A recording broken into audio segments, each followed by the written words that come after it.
vidas e que passe muito tempo sem ninguém dizer mais nada. Esperei por isso toda minha vida.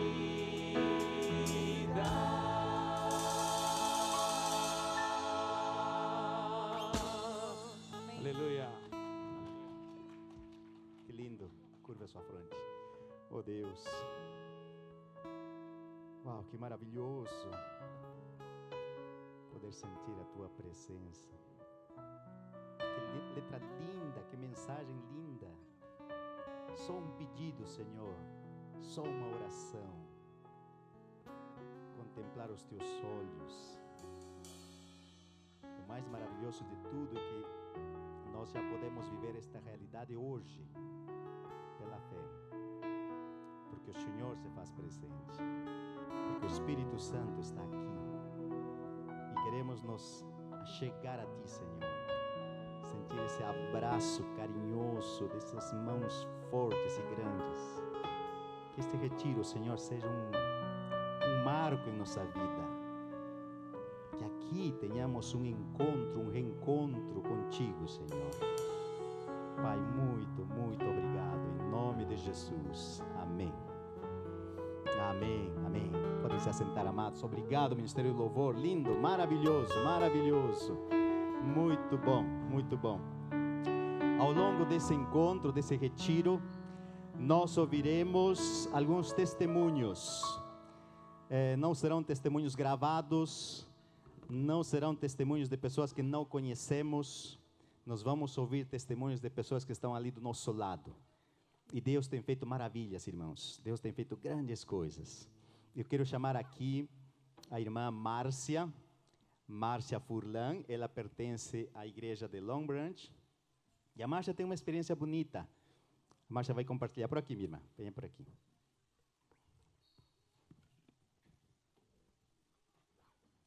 Tudo bem, Márcia? Tudo bem, graças a Deus, pastor. Feliz e abençoado sábado. Amém. Venha amém. mais pertinho, por favor.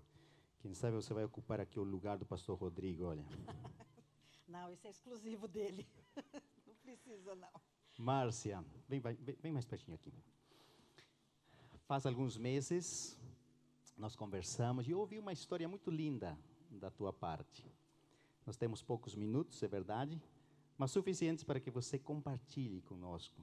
O que Deus tem feito na tua vida? E como Deus tem agido de uma forma assim muito especial contigo. Fale para a gente, Márcia. Sim, irmãos, Deus realmente agiu na minha vida este ano. Eu tenho 44 anos de igreja batizada e não tinha tido encontro com Deus como eu tive neste final de ano. Eu passei por uns problemas ano passado. Muitos aqui sabem, outros não. Passei por um processo de divórcio muito traumático. Em 6 meses, meu marido pediu o divórcio, namorou, noivou, casou, dia 19 de novembro. Foi o pior dia da minha vida. Foi muito angustiante, sofria demais, muita dor, muita raiva no coração. Eu estava odiando tudo. Fiquei um bom tempo sem frequentar a igreja, porque eu não tinha forças. Sábado de manhã eu acordava, só sabia chorar. Porque foi assim, muito rápido tudo.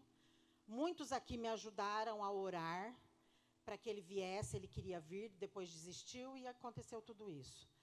Quando foi, Deus, ele tem maneiras, né, para trazer a gente de volta. E eu tenho pessoas que eu tenho que citar, pastor, que foram importantíssimas para que esse processo acontecesse. Primeiro foi o irmão Jefferson, todos conhecem. Na sexta-feira, o nosso querido irmão Washington tinha falecido, e o irmão Jefferson, eu liguei para pedir algumas informações sobre velório, esse tipo de coisa, que eu não sabia. Aí ele conversou e ele me disse uma coisa: eu quero você e seus filhos amanhã na igreja. Vem uma pessoa especial para falar para a gente, que seria no próximo sábado, dia 3 de dezembro. E eu falei para ele, não pode esperar que eu vou. Sem intenção nenhuma. Eu cheguei lá, era o irmão André, da Filadélfia. Foi, gente, Deus falou comigo. Não, aquele sermão foi para mim. Aquela mensagem foi para mim. A mensagem era o fechamento da porta da graça. Bem propício, né? E aí, naquele momento, eu chorei o culto inteiro. Falou só para mim aquele dia. E quando, do nada, ele falou, olha, quem quer o rebatismo? Geralmente a gente fala, quem quer o batismo, né? Não o rebatismo. Eu levantei a mão, eu senti na hora aquela vontade, mas eu ainda não estava preparada. Quando foi em janeiro, a Vívia também foi muito importante para isso, para essa mudança. E eu conversei com o pastor, porque eu ainda tinha... já é para terminar?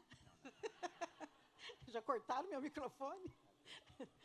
E eu sentia muita raiva. E eu não achava justo com Deus eu ter ter prometido para Ele que eu queria uma nova vida, que eu estava segurando novamente na mão de Deus, porque Deus nunca me desamparou. Ele, ao invés de segurar na minha mão, Ele me carregou no colo. Nesse tempo de angústia que eu vejo no passado como um tempo negro. E aí eu falei, pastor, eu preciso conversar, porque antes do batismo, ele falou, se tem dúvidas, eu ainda estava ouvindo a mensagem ontem. Se tem dúvidas, irmã, a gente pode deixar um pouquinho. Eu falei, não, eu quero conversar. Aí eu falei, pastor, eu estou com muita raiva dentro do meu coração. Eu estou sentindo que eu não estou sendo honesta com Deus, sendo que eu tomei a decisão, e agora eu estou com esse coração. Aí o pastor se propôs a orar comigo, nós oramos um tempo. Irmãos, eu não sei dizer quanto tempo. De repente, eu já não estava sentindo mais raiva, eu senti uma dor física, o peito doía de verdade, eu só chorava. Meus filhos estão aqui, minha nora está aqui. No dia do casamento do meu marido, do meu ex-marido, eu achei que eu fosse morrer. No dia do aniversário dele, eu pedi a morte. Eu pedi para que Deus tirasse minha vida, porque eu não aguentava mais sofrer. E depois das nossas orações, foi como um bálsamo. Tirou toda aquela angústia, aquela raiva. No dia do meu batismo, nem o meu primeiro batismo foi tão especial como o rebatismo. Foi um dia abençoado. Eu estava muito feliz. Eu estava com meus filhos, com a minha nora. Fiquei muito feliz dela ter ido junto. Estava com os amigos que não são adventistas, que foram lá prestigiar, choraram. Foi muito emocionante, né, pastor? Foi muito bom. Irmãos, eu posso dizer, Deus tem planos. Deus não quer que a gente largue a mão dele nunca. Nunca. E eu tive que passar, né, Vivian, por aquele deserto, aquela escola do deserto, ano passado, para poder enxergar isso. E hoje eu dou graças a Deus. Amém, amém. Louvado seja Deus. Márcia, você hoje se considera uma nova pessoa. Com certeza. Você passou pelo rebatismo. Sim. É verdade de que não isenta de problemas, porque Não, todos nunca, os temos, né? mas a forma como você hoje encara os problemas é muito diferente do que há meses atrás. E eu aprendi a confiar mais em Deus. Eu falo isso muito para o meu filho. Uhum. Aqui a gente vive em função de trabalhar, dinheiro, trabalhar, porque a gente tem muitas contas, não para. E tudo afligia demais. Hoje eu falo para ele, Leandro, Deus está tomando conta, entrega nas mãos de Deus. Mãe, Deus sabe todas as coisas. Coloque Deus em primeiro lugar. Primeiro E as lugar. demais coisas Você vão achar o seu alcançarás. lugar, não é isso? Esse é o meu versículo predileto. Amém, amém, Amém. amém.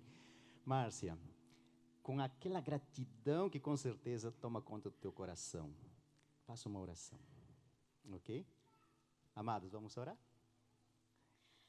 Pai nosso que estás nos céus, te agradecemos, Senhor, por ter nos trazido aqui, neste lugar tão especial, com pessoas especiais.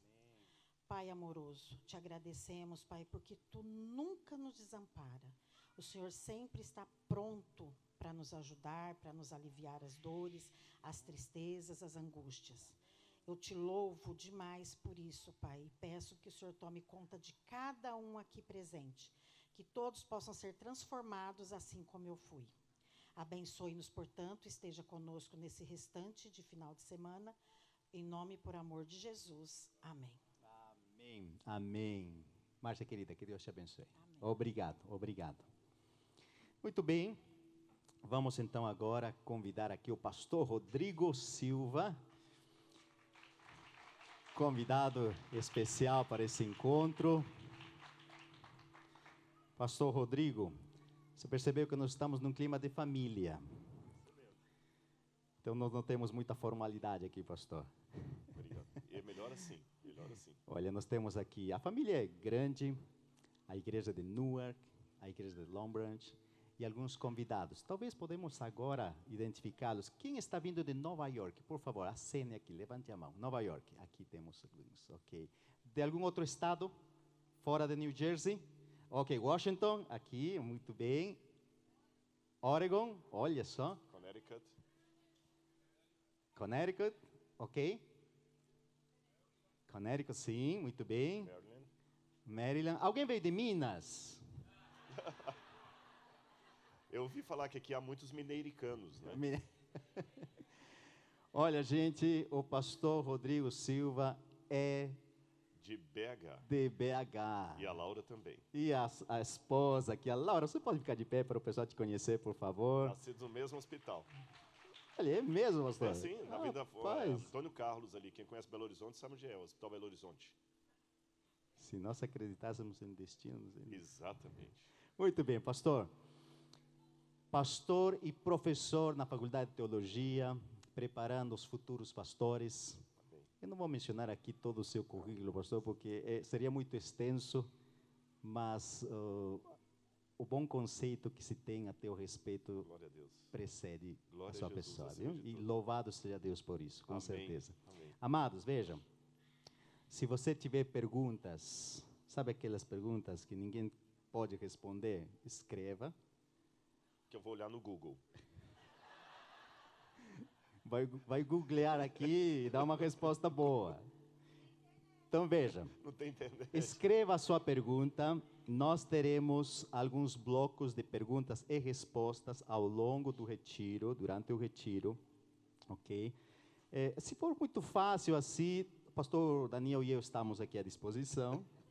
Se for um pouco mais complicado, pastor Rodrigo, é contigo, viu? Amém. Olha, Glória aqui a tem Deus. até um cenário próprio, tem um Tô vendo chapeuzinho aqui, aqui de tem um Indiana chapéu já. Jones, aqui, não sei, algumas peças aqui que não sei se realmente são originais, viu, pastor? Talvez, hein? Pode ser, pode É? ser. Eu só não vou botar o chapéu, se vão chamar de Valdemiro Santiago, vai ficar...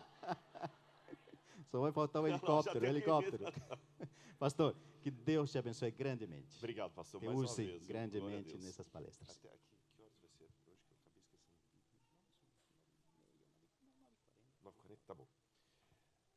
Irmãos, boa noite primeiro. Que a graça e a paz de Jesus esteja com todos. Amém? Eu perguntei ao pastor quanto tempo aqui, porque o que nós vamos fazer nesse final de semana aqui é estudar um intensivão do livro do Apocalipse. Então, eu não vou dar vários sermonetes, vários sermões. Nós vamos dar um curso como se eu estivesse na sala de aula. A hora que bater o sinal, a gente faz o remate para o dia seguinte. Tá bem assim? É bom você anotar na sua Bíblia, rabiscar. Dizem os especialistas em educação que aquilo que você apenas ouve, você retém uns 20%. O que você ouve e anota, você retém 40%, 40% a 50%. Aquilo que você retém, anota e ainda conversa sobre aquilo com outra pessoa, o seu grau de retenção é de 80% para mais. Então vocês veem que não precisa ser um Albert Einstein para reter alguma coisa. O que eu posso falar com vocês para iniciarmos o Apocalipse? 3 coisas importantes. Em primeiro lugar, existe uma promessa que quando os livros de Daniel e Apocalipse forem devidamente estudados no meio do povo de Deus, se produzirá um reavivamento como foi nos tempos apostólicos. Então não podemos negligenciar esses livros. Esse é um primeiro ponto. Segundo ponto, eu peço desculpas até que eu tive que ir rapidamente ao banheiro ali, porque fazer a palestra aqui com vontade de ir ao banheiro não ia dar certo, né? E eu perdi um pedacinho do testemunho da Márcia aqui, mas ouvi o suficiente para lembrar que Apocalipse significa justamente o conflito cósmico entre o bem e o mal. Se você sofrer demais, você não suporta. Se você sofrer de menos, você não sabe quão mal é o mal e não desejará se livrar dele. E não é mera coincidência que o nome Márcia vem de Marte, o deus da guerra. Márcia é aquela que batalha e vence. Não é à toa que quando tem um problema... Amém. Eu vi que o pessoal fica tímido para bater palma, para dizer amém. Pode dizer amém, irmãos. Glória a Deus. Isso. Não é só no Super Bowl que a gente faz isso, não. Tanto é que quando tem uma corte militar, a gente diz que o militar foi para a corte marcial. Foi para a corte marcial, né? Quando você tem uma luta para defesa, chama de artes marciais. Martius, em latim, né? Marcius, o deus da guerra. E que você já tem a sua vitória decretada, porque o Senhor é o vencedor e quem está com ele já tem a vitória. Amém? E em terceiro lugar, o significado do nome Apocalipse. Vou dar uma aulinha de grego aqui, os irmãos vão entender. Bem fácil. Vou ensinar 3 palavras em grego para vocês, tá bom? 3 palavras em grego. A primeira palavra que eu quero ensinar para vocês em grego é a palavra apó. Repitam comigo, apó. Apó. Sabe o que é apó? Apó é uma preposição que significa para fora de. Então, quando você está indo para fora de, tá bom? From, apó. Eu posso traduzir apó por from, em inglês. Para fora de, saindo de. Então, você tem, por exemplo, a palavra apóstolo. Aquele que foi para fora. O enviado que foi para fora. Tá certo? Você fala apostasia, aquela pessoa que saiu, apó. Qual a palavra que eu ensinei? Apó. Vou ensinar uma outra palavra para você agora. Eu vou ensinar a palavra eu. Eu. Eu em grego significa bom.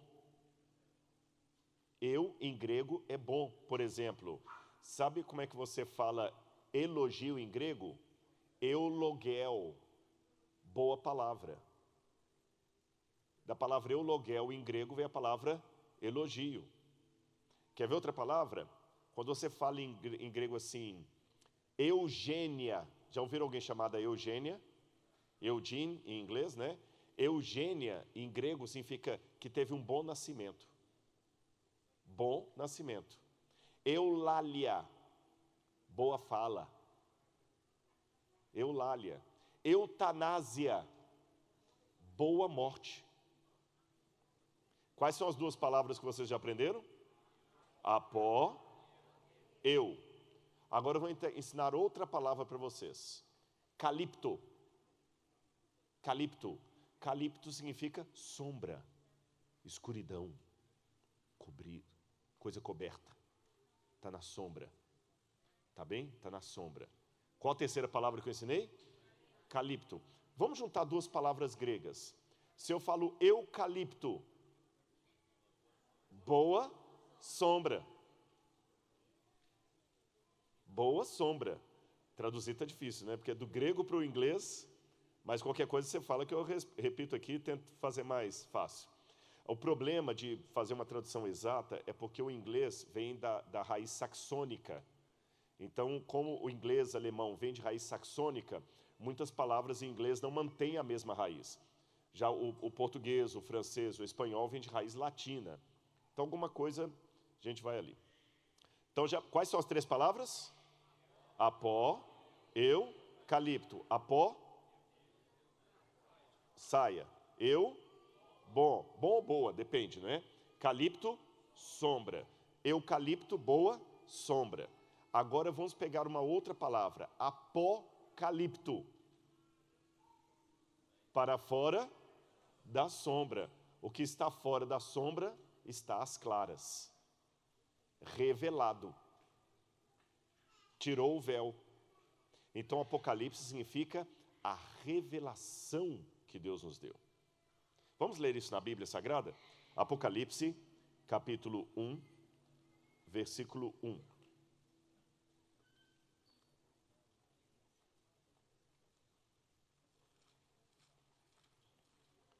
Apocalipse. Se até quinta-feira eu chegar no Apocalipse aqui, eu aviso. Pronto.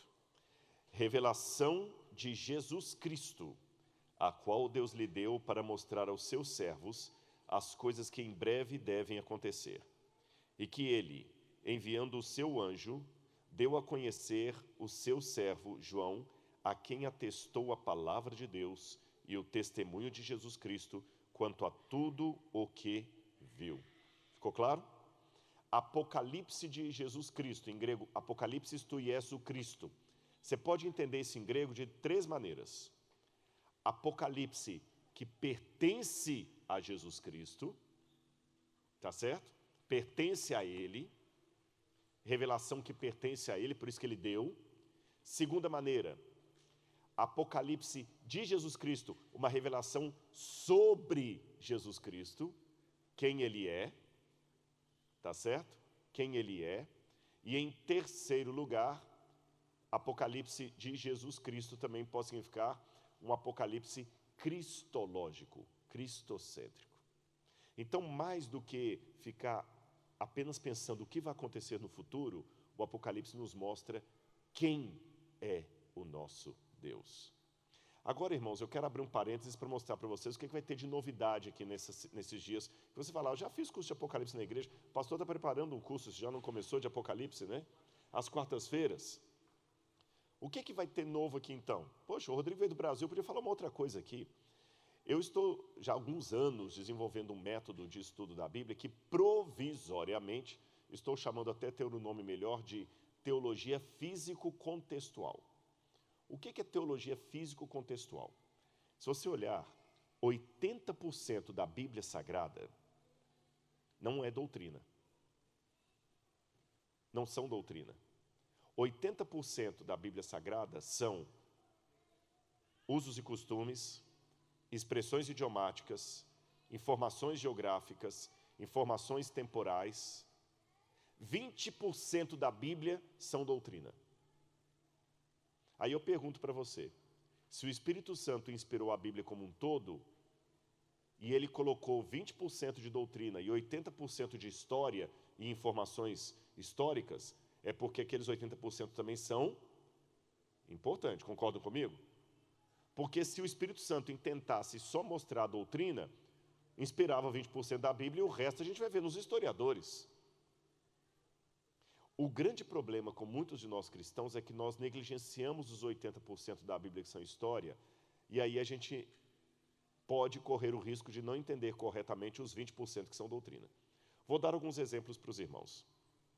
Quando eu era criança, em Belo Horizonte, assistindo filme de TV, eu via filmes aqui dos Estados Unidos, e eu me lembro de uma vergonha que eu passei muito grande. Eu tinha meus 9, 10 anos de idade, 10 anos, já tinha 10 anos. O meu primeiro emprego na vida foi trabalhar na TV Alterosa, em Belo Horizonte. Quem conhece na vida assiste a Chateaubriand, que era uma afiliada do SBT. Eu trabalhava num programa de TV chamado Clubinho, e ajudava, às vezes, fazendo voz de fantoche, essas coisas todas, e eu todo feliz, meu primeiro emprego num canal de TV. E eu lembrava, 10 anos de idade, que eu via na TV filmes americanos com policial correndo com uma blusa como essa que eu estou aqui, ou de couro e calça jeans, com um sol quente. Como a gente achava aquilo bonito, o que vocês acham que eu fiz com o meu primeiro emprego, meu primeiro salário? Comprei uma jaqueta de couro, lá na Feira Hippie, na Avenida Afonso Pena. Apagou aqui para mim, eu não sei se deu algum problema lá. Comprei uma camisa de couro, uma blusa de couro, botei com a camiseta de baixo, uma bota, uma calça jeans e fui trabalhar. E de óculos escuros ainda, e dentro do ônibus, e todo mundo olhando aquela cena assim. Eu falei, por que nos Estados Unidos eles podem e aqui não? Eu não entendia. Sabe qual foi a primeira sensação que eu tive quando eu vim à América? Acho que a primeira vez que eu vim para os Estados Unidos foi... já me esqueci o ano. Acho que foi em 1999. Aí eu pensei que eu tinha entrado num filme de sessão da tarde. Que eu andava na rua assim, lá em Chicago, eu via o pessoal... parecia que eu estava dentro de um filme. Como os filmes feitos na América ficaram mais claros para mim, e as piadas e tudo mais, depois das vezes que eu tive a oportunidade de ficar aqui na América. Vocês também foi assim ou não foi, os que vieram de outros países? Não faz mais sentido agora aqueles filmes da sua infância, agora que você conhece o que é os Estados Unidos? Mas fora de contexto, você não tinha uma ideia meio assim, imprecisa do que era os Estados Unidos da América? Sim ou não? A mesma coisa é o deserto, são as terras bíblicas. Quando você está lá, muita coisa faz mais sentido na sua cabeça. E eu falei, peraí, se a Bíblia foi escrita nesse contexto, eu vou procurar trazer o máximo que eu puder desse contexto para as minhas pregações. Vai ficar mais fácil do pessoal entender. E onde eu vou pegar essas fontes para vocês? Da própria Bíblia, da cultura da época e de fontes não inspiradas, que foram escritas naquele tempo, que me ajudam a dar uma ideia da Bíblia, além da geografia e tudo mais. Vou começar a fazer isso hoje com o Apocalipse, aí você vai ver como naturalmente, ao entendermos a cultura, a profecia do Apocalipse vai se auto-explicando. Posso começar o teste com vocês hoje? Vamos ver se dá certo? Então vamos lá. Primeira coisa, eu não sei se tem um outro microfone aqui, eu posso usar qualquer um desses aqui? Eu queria pedir participação de vocês para ninguém dormir, tá bem? Não, pode ser, pastor, se você não se importar ficar com ele, de vez em quando eu vou pedir uma passagem da Bíblia, isso, aí se ficar um do lado do outro, quando eu pedir a passagem da Bíblia, qualquer um? Eu já tenho lá, então deixa esse do lado de cá, fica. Aí eu vou pedir essa gentileza, irmãos, quando eu falar uma passagem, eu vou pedir para vocês lerem, nós vamos ter uma participação legal aqui, tá bom? Já li o capítulo 1, verso 1, vamos ler para mim de novo, leia o 1 e o 2 e o 3, por favor. 1, 2 e 3, pode ler, por favor, o primeiro ele vai ler. O que está escrito na sua Bíblia? Revelação de Jesus Cristo que Deus lhe deu para mostrar aos seus servos o que em breve há de acontecer. Ele enviou o seu anjo para torná-lo conhecida ao seu servo João, que dá testemunho de tudo o que viu, isto é, a palavra de Deus e o testemunho de Jesus Cristo. Feliz aquele que lê as palavras dessa profecia e felizes aqueles que ouvem e guardam o que nela está escrito, porque o tempo está próximo. Muito obrigado, meu irmão. O terceiro verso, o último verso que ele leu, diz assim, feliz aquele que lê e aqueles que ouvem. Eu não sei se tem aqui alguém usando ainda uma Bíblia mais antiga, mas em algumas traduções em português e em inglês, como se eu não me engano, a antiga Revised Standard Version e a King James Version, tem esse erro que eu vou dizer aqui, que foi corrigido em algumas Bíblias mais recentes em inglês. Em algumas Bíblias diz assim, bem-aventurados aqueles que leem e aqueles que ouvem. Alguém está com uma versão que traz desse jeito ainda? Olha lá, bem-aventurados aqueles que leem e aqueles no plural que ouvem, tá certo? Mas aqui nós temos um erro, porque como ele leu lá, não é aqueles que leem, é aquele singular. No singular, aquele que lê e aqueles que ouvem. Por que isso? Vou contar para os irmãos uma coisa. Na época que o Apocalipse foi escrito, os cristãos ainda eram religião ilícita em Roma, eles não tinham direito de ter uma religião oficializada. Então, o único lugar que os cristãos podiam se reunir era na casa uns dos outros. O pequeno grupo. Tá certo? Eram nas casas uns dos outros. E era muito caro o material de escrita. Não era como uma Barnes & Noble, que você chega lá e compra o livro que você quiser, ou no Kindle, ou baixa o aplicativo. Não existia isso. Era muito caro. Só para vocês terem noção, uma cópia de um livro como o Evangelho de Mateus custaria quase que o equivalente a meio ano de trabalho braçal ininterrupto. É como se você pegasse meio ano de salário de alguém trabalhador braçal inteiro e depositasse para conseguir produzir uma cópia do Evangelho de Mateus. Então era muito cara a produção de uma Bíblia. Vou mostrar para os irmãos como é que era naquela época a produção. Geralmente, o papel já era caro, papiro, era muito caro. A tinta para produzir, mais cara ainda. Então, se eu quisesse escrever uma carta para alguém, por exemplo, como o nome do irmão aqui? João. Se eu fosse escrever uma carta aqui para o João, como é que eu faria naquele tempo? Eu contrataria um escriba. Por que eu contrataria um escriba se eu sei ler ou escrever? porque eu posso saber ler ou escrever, mas eu não tenho papel e tinta à vontade em casa. Você pode ser um exímio mecânico, mas se você não tiver as ferramentas, você tem que levar o seu carro para uma oficina. Concordam comigo? No Brasil eu era um mecânico de marca cheia, meu carro deu problema aqui, eu tive que levar na oficina, eu não tenho ainda as peças. Além de não ter as ferramentas, era muito caro. A segunda razão pela qual você contratava um escriba é porque, mesmo que você saiba ler ou escrever, pelo fato de não estar escrevendo todo dia, você perde a prática. É como inglês. Você estava brincando aqui, Daniel. Se você está aqui na América, o inglês está toda hora na sua cabeça. Você sai, começa a cair. Começa a cair. A menos que você aprenda na infância. Então, mesmo que você souber escrever, não está escrevendo todo dia, vai perdendo. Então, contrata um escriba. Ele vem com uma tabuleta. Na tabuleta está forrado um pouquinho de cera. Aí eu começo a falar com ele assim, escreve então, prezado senhor João, aqui é o Rodrigo Silva, quero mandar-lhe um abraço, tá? E sabe que ele escreve com símbolos, para que ele consiga escrever à velocidade que eu falo. Tá certo? A velocidade que eu falo. Depois que ele escreve onde? Na cera. Aí ele lê para mim o que eu escrevi. Prezado senhor João. Aí eu falo, não, peraí, não, ele é meu irmão em Cristo. Tira esse senhor de lado. Fala assim, olá, irmão João. Ele vem com a mesma caneta que ele escreveu lá, que é um estilete, raspa a cera, escreve, modifica.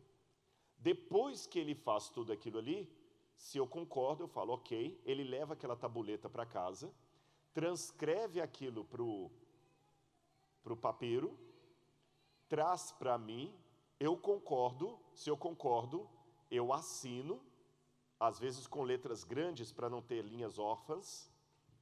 Lembra que Paulo falou? Vejam que com grandes letras vos escrevo.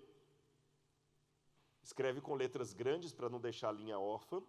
Enrolo, coloco um selo e o próprio escrivão faz às vezes de correio e leva a carta para mim, que ele é de confiança. Perceberam? Querem um exemplo disso na Bíblia? Quem escreveu a carta de Paulo aos Romanos? Quem escreveu a carta de Paulo aos Romanos, gente? Não. Romanos, capítulo 16. Aí também alguém para ler. É só levantar a mão, o microfone leva. Romanos, capítulo 16. Versículo 22. Romanos 16, 22. Pode ler. Gaio, que hospeda a mim e a toda a igreja. Não, é Romanos 16, 22. Eu, Tércio, que escrevi esta carta, vós saúdo no Senhor. Obrigado, viu? Tércio, que escrevi esta carta. Vou perguntar de novo, quem escreveu a carta de Paulo aos Romanos? Tércio. Ficou claro isso para os irmãos? Então, nas igrejas, tinha que ter uma cópia do Apocalipse, um lendo para todo mundo ouvir. Aí já vou dar um macete para vocês entenderem amanhã, por que o Apocalipse é escrito do jeito que ele é escrito. O Apocalipse é escrito de uma forma para facilitar a memorização. Como é que eles faziam isso? Eu vou ensinar para vocês. Acho que talvez eu vou até passar para essa parte hoje já, da memorização, e depois eu entro na questão por que João foi preso ali. Vou mostrar para vocês a memorização. Vou começar, que eu falei isso, eu vou pular, eu vou para essa parte pública aqui, pronto. Olha como é que eles faziam a memorização. Eu sei que a poesia na nossa cultura tem muito sentido de rima, métrica, romance, não é isso? Agora vai ser difícil traduzir. Diga apenas que é um poema em português, porque não vai dar. Poesia não se traduz, você faz versão, né? Batatinha quando nasce esparrama. Não é esparrama, já me corrigiram. Espalha rama, exatamente. Batatinha quando nasce espalha rama pelo chão. Mamãezinha quando dorme põe a mão no coração. E para não ficar mal com meu irmão americano ali, My Bonnie lies over the ocean. My Bonnie lies over the sea. My Bonnie lies over the ocean. Oh, bring back my Bonnie to me. Isso é poesia. Shakespeare. Hamlet. Mas não é isso que eles tinham ideia de poesia na época bíblica. A ideia da poesia não é romance, é facilitar, memorizar. E sabe como é que eles faziam poesia? Seria algo mais ou menos assim. A menina é bela e inteligente. Uma garota esperta e charmosa. Perceberam o que eu fiz? Eu falei a mesma coisa, duas vezes com palavras diferentes. Os salmos estão desse jeito. Várias passagens da Bíblia estão assim. Quer ver? Qual que é o salmo que Davi escreveu quando ele pecou contra Batseba? Salmo 51. Olha o Salmo 51, vou ler só uns pedacinhos para vocês aqui, como é que ele é desse jeito que eu falei. Olha o Salmo 51.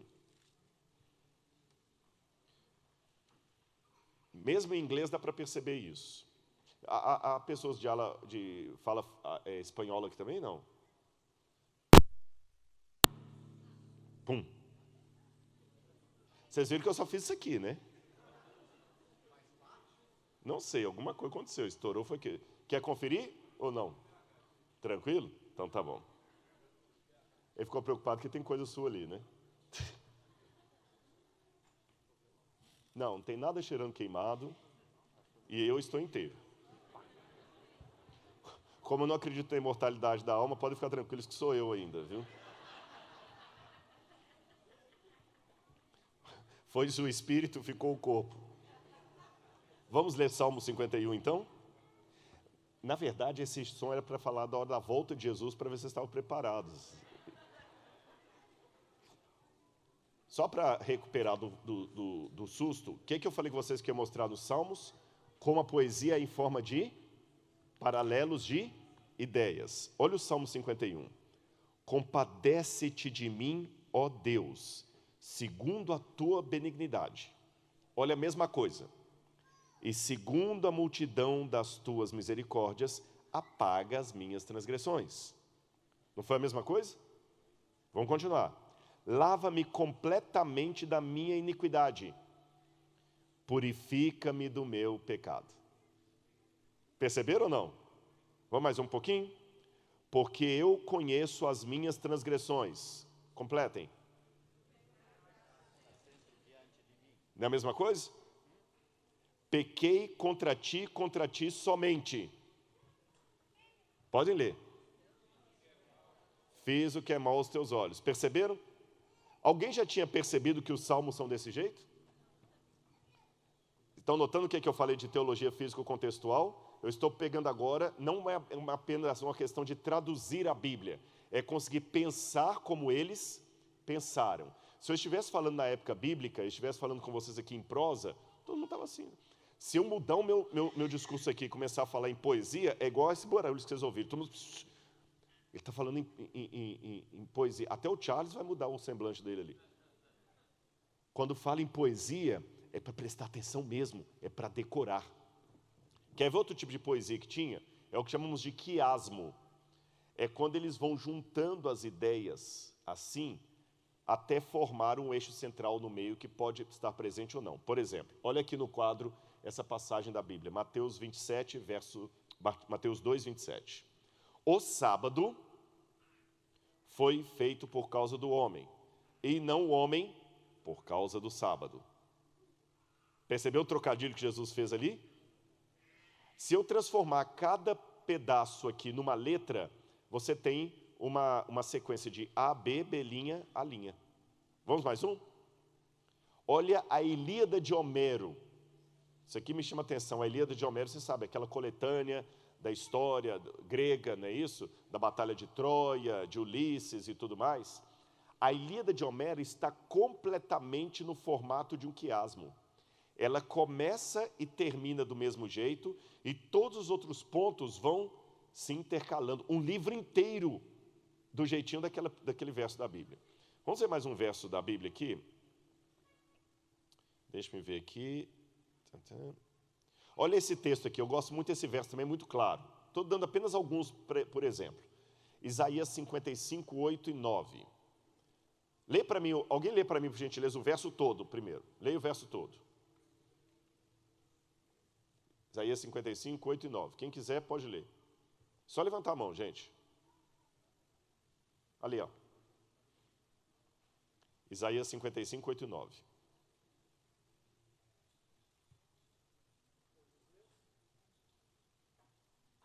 Pois os meus pensamentos não são os pensamentos de vocês, nem os seus caminhos são os meus caminhos, declara o Senhor. Assim como os céus são mais altos do que a terra, também os meus caminhos são mais altos do que os seus caminhos, e os meus pensamentos mais altos do que os seus pensamentos. Perceberam o quiasmo aí ou não? Sim ou não? A primeira frase não é igual à última lá? Porque os meus pensamentos não são os vossos pensamentos. Como é que termina? Os meus pensamentos são mais altos que os seus. Aí depois continua. Nem os meus caminhos, os seus caminhos, diz o Senhor. Os meus caminhos são mais altos. E o centro dessa mensagem? Os céus são mais altos do que a terra. Olha Amós 5, 4b a 6. Buscai-me e vivei, mas não busqueis a Betel, nem entreis em Gilgal, nem atravesseis para Berseba, pois Gilgal certamente irá para o exílio, Betel será desfeito em nada, buscai ao Senhor e vivei. Isso é poesia, isso é quiasmo. Agora, o que eu percebi no Apocalipse? Assim como a Ilíada de Homero, o livro do Apocalipse é um grande quiasmo. É por isso que você tem dificuldade, às vezes, de entender o Apocalipse, que ele começa falando de praga, daqui a pouquinho ele vai para selo, depois volta para trombeta. Na verdade, ele começa a falar de cartas, depois ele vai para os selos, depois ele vai para as trombetas, tem um miolo aí dos 144 mil, depois ele fala de besta, depois de guerra no céu, depois vem de mensagem angélica. É uma bagunça. Se você entender com a mente da época, não vai ser bagunça. A introdução do Apocalipse é igualzinha à conclusão. Depois, você tem os selos, as 7 igrejas, que são igualzinho à Nova Jerusalém. Você fala da igreja militante e a igreja triunfante. Depois, na letra C, você tem 7 trombetas, com alguns interlúdios. Depois você tem as 7 pragas, com interlúdio. Depois, no meio, você tem o dragão e a mulher, o conflito cósmico e o dragão e a mulher. E eu vou mostrar isso para vocês já nessa noite. Vamos ler alguns versos aqui para ficar mais didático? Aí eu vou pedir uma coisa, ó. Vamos fazer um coral aqui, viu? Não sou da Neolídica não, mas vamos fazer um coral. Essas duas alas aqui vão ler em conjunto o bloco A. Tá bom? O bloco A. E essas duas alas em conjunto vão ler o bloco A'. O que é o bloco A e o bloco A'? Eu peguei a introdução, letra A, e a conclusão, para mostrar para vocês que são iguais. Alguém não entendeu o que eu falei? Ficou claro? Super claro? Está claro. Então tá bom, então vamos lá. Primeiro grupo comigo, leiam aquela primeira parte lá que está lá. Vamos lá juntos?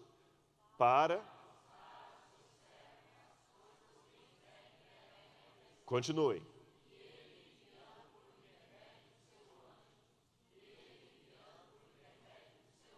Nós lemos aí o início do Apocalipse. Agora, o outro coral vai ler para mim o final do Apocalipse. Ó, vocês leram o capítulo 1, nós vamos lá para o capítulo 22. Podem ler.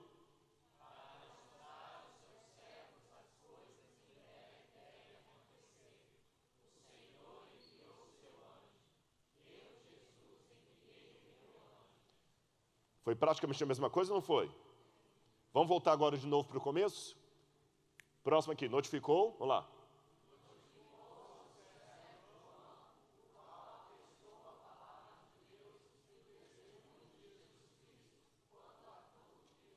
Agora o outro coral.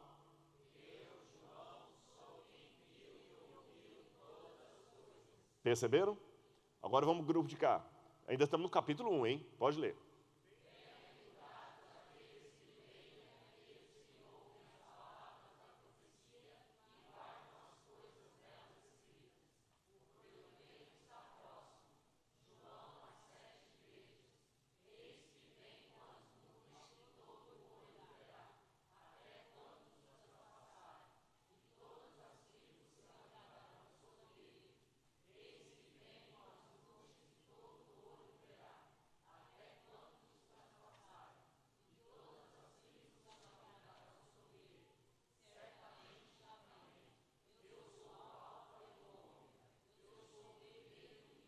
Agora, vamos ler o final do livro. Vejo vocês.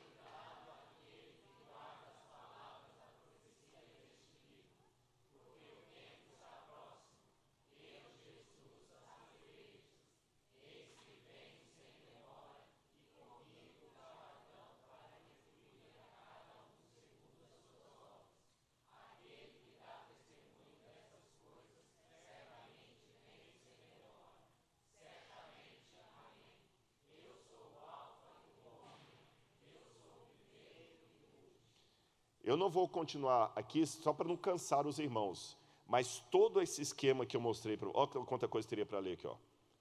Todo esse esquema que eu falei com vocês aqui, dá para a gente ler par a par direitinho. Ah, e fiquem tranquilos que eu não te falei, pastor, eu não tenho ciúme de PowerPoint, eu tenho ciúme da Laura. Aqui, Laura, escova de dente e livro, eu não gosto de emprestar, não. Não, escova de dente e livro, eu não gosto, Laura, impossível. Agora, o PowerPoint não está na categoria nem de esposa, nem de livro, nem de escova de dente. Então, pode ficar tranquilo, eu já falei com o pessoal do som lá, tá certo? Podem depois levar uma... Eu só não prometo, Rodrigo, me dá o seu contato para mandar... Não tem como, né? Fica impossível fazer isso, mas eu vou deixar uma cópia aí, vocês podem ficar para vocês. Bom, depois nós voltaremos a falar mais sobre o quiasmo. Agora que vocês já sabem, eu quero dar uma introduçãozinha sobre João agora, voltando assim... Como o pastor falou que era uma coisa mais informal, eu também estou mais preocupado aqui com a didática do que a beleza do PowerPoint e tudo mais. Tá claro até aqui? Só vou tirar um pouquinho aqui, que depois daquele boom deu um calor aqui.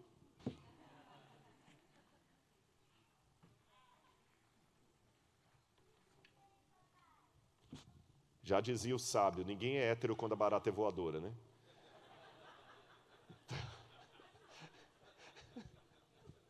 Então... É o canal do susto aqui que você vê, todo mundo. Vamos lá.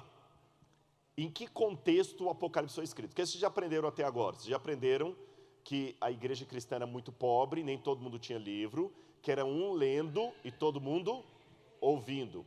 E que para facilitar a memorização, o livro já era escrito num formato mnemônico, de memória. Tudo bem até aí? E mostrei para vocês também como era o esquema da poesia nos tempos da Bíblia Sagrada, a função dela.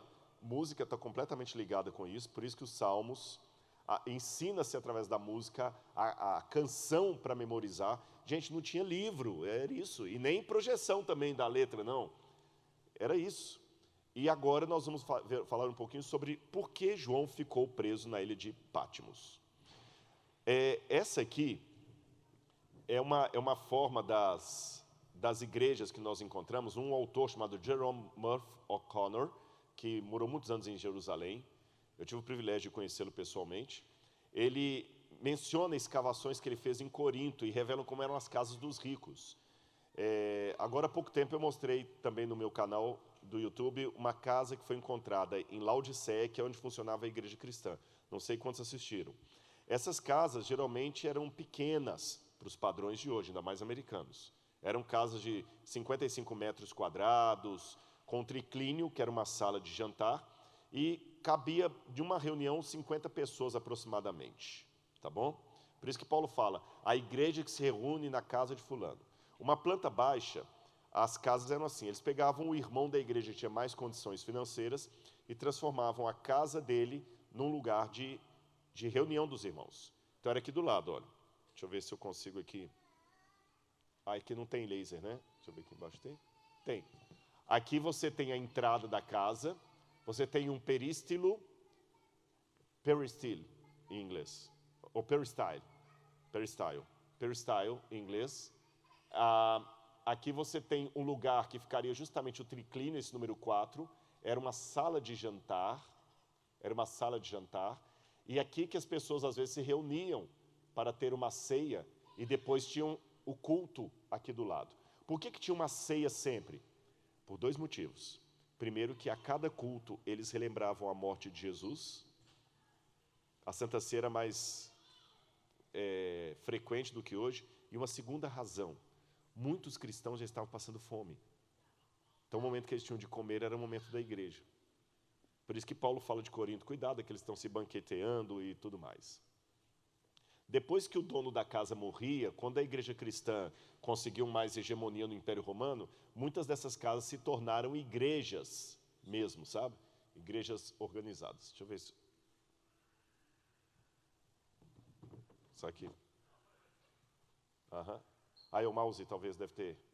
Deixa eu ver. Agora foi. Obrigado. Olha aqui como era uma igreja. Aquela era um estilo de casa romana. Agora como era uma casa judaica. Isso aqui era uma famosa casa de pescador da Galileia, tá bom? No período helenístico. Olha a casa como era. Normalmente você tinha um pátio aqui, e quando alguém, o dono da casa, se convertia, os outros irmãos vinham, se reuniam no pátio. Quando tinha um pregador como Paulo, ele vinha, ele dormia num desses quartos aqui, que várias famílias moravam aqui, tendo o mesmo pátio. Quer ver como é que isso ajuda a entender uma coisa? Por que eles tinham esse costume de várias famílias morando ali, ocupando o mesmo pátio? Está vendo? Olha, aqui morava uma família, aqui morava outra família, outra família. Na verdade, essas famílias eram todas parentes. Tio, primo. Por que assim? Porque na época do deserto, era desse jeito que as famílias podiam se proteger. Quanto mais membros da família você tiver no seu clã, mais difícil é alguém lhe atacar. Quando eles pararam de morar em tendas e começaram a morar em casas, começaram a fazer isso. Quem já foi para o Egito, ou Jordânia, ou Israel aqui, levanta a mão.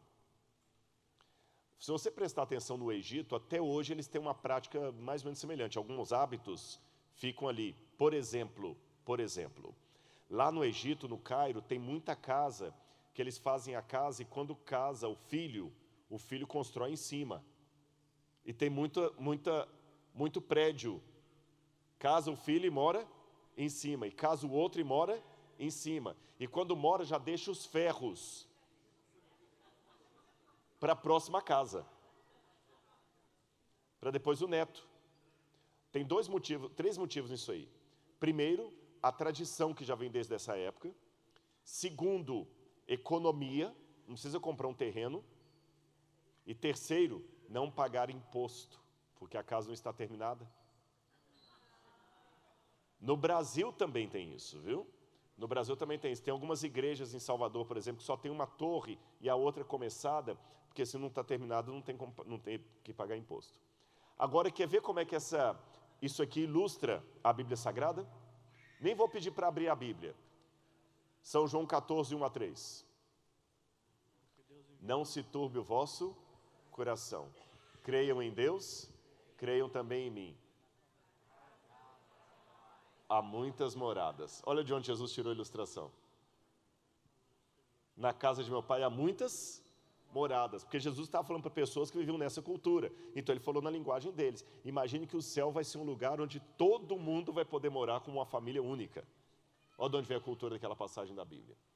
Bom, por que João foi para a ilha de Patmos? Aqui você tem uma imagem das ilhas ali gregas, tá bom? Essa aqui é a famosa ilha de Creta, a maior ilha da Grécia. E aqui você tem a Grécia continental e as várias ilhas. E aqui, onde fica a ilha de Patmos, no mar Egeu. Assim é a ilha de Patmos. Por que João foi para a ilha de Patmos? Deixa eu contar para você. Primeiro vamos ver isso aqui na Bíblia. Apocalipse.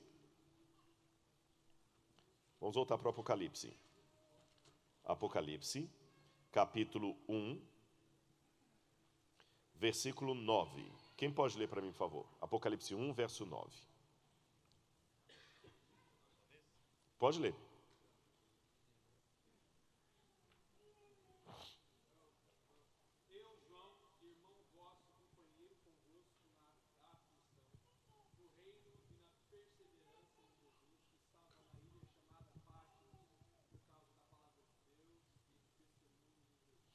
Muito obrigado. João estava na ilha chamada Patmos. Por que ilha de Patmos? Por que ele foi para lá? Quando você lê o Apocalipse, João foi para Patmos. Mas se aquela informação está ali pelo Espírito Santo, é porque tem... Por que Patmos? Por que ele foi preso? Qual foi o crime que João cometeu? Ele fala que foi por causa do testemunho de Jesus. Deixa eu contar para vocês a lenda dessa dessa ilha chamada Patmos. Na mitologia greco-romana, tinha uma deusa chamada Selene. Selene. E Selene, quando ela ia visitar o amante dela, que morava no monte Latmos, Selene brilhava assim sobre a água. Selene é a deusa lua. E aí lá no fundo da água aparecia essa ilha linda, maravilhosa. Aí uma outra deusa chamada Artemis observou aquela ilha lá e falou: puxa vida, eu queria tanto essa ilha para mim. E Artemis queria, porque queria aquela ilha. E a Selene falou: olha, vamos tentar ver se a gente consegue fazer com que essa ilha seja sua, de certa forma. E aí tem uma certa variação. Umas dizem que elas pediram ao deus Júpiter, que seria Zeus, para poder fazer a ilha emergir. E quando a ilha emergiu, ela foi dada de presente para a deusa Artemis. E Artemis tem uma história muito interessante, porque Artemis, olha que interessante isso, ela era filha de Leto, tá certo? Depois eu conto essa história, quando eu falar de Apocalipse 12, é melhor, porque é uma mulher justamente que está fugindo para dar à luz. Essa é a história. E Artemis, como aquela ilha ficou sendo dela, ela colocou um santuário dela para ser adorada na ilha. E a ilha de Patmos vem do nome Latmos, mas era também a ilha de Artemis. Sabe um outro nome de Artemis? Diana, a deusa dos Efésios, é a mesma deusa. Sabem outro nome de Artemis? Mulher Maravilha, do DC Comics. A famosa Mulher Maravilha dos desenhos animados é uma forma, como que você modernizada da história de Diana, da deusa Diana, que é colocada como uma guerreira. Porque tem uma visão de Diana como sendo a Diana caçadora e outra Diana como sendo mãe. Sabem que o primeiro culto que teve a Virgem Maria surgiu na cidade de Éfeso, e para substituir o culto da deusa Diana? Olha quanta coisa. E vocês sabiam também que a mulher que faz a Maria Madalena é judia, israelense? Não vai acrescentar nada para a vida de vocês isso aí. O que a gente aprendeu até agora? Qual que é a história mitológica da ilha de Patmos? Ela estava no fundo do mar. Quando a deusa Selene brilhava as águas transparentes, ela aparecia. Artemis quis a ilha para ela. A ilha emergiu. Convenceram os cidadãos a então adorarem Artemis. E ali colocou um santuário para Artemis. E o nome da ilha ficou Patmos por causa do monte Latmos, onde a ilha brilhava. Tranquilos, né? O que isso tem a ver com João? Quando você vai à ilha de Patmos hoje, você não vê praticamente nada da época de João. Só esse pedaço aqui de observatório romano, uma torre romana de vigia, mas uns 5 minutinhos aqui eu termino, viu, gente? E é uma escadaria da época romana também. E lá em cima, quando você visita a ilha de Patmos hoje, você tem essas casinhas branquinhas e tem esse castelo medieval lá em cima. É no subsolo desse castelo que está o resto do templo de Artemis, ou Diana, da cidade de Éfeso. E lá nesse castelo, embaixo do qual está o resto do templo de Diana, tem algumas placas de coisas arqueológicas que foram encontradas lá, inclusive uma falando dos lampadistas, dizendo que na ilha você tinha jogos gregos, jogos olímpicos.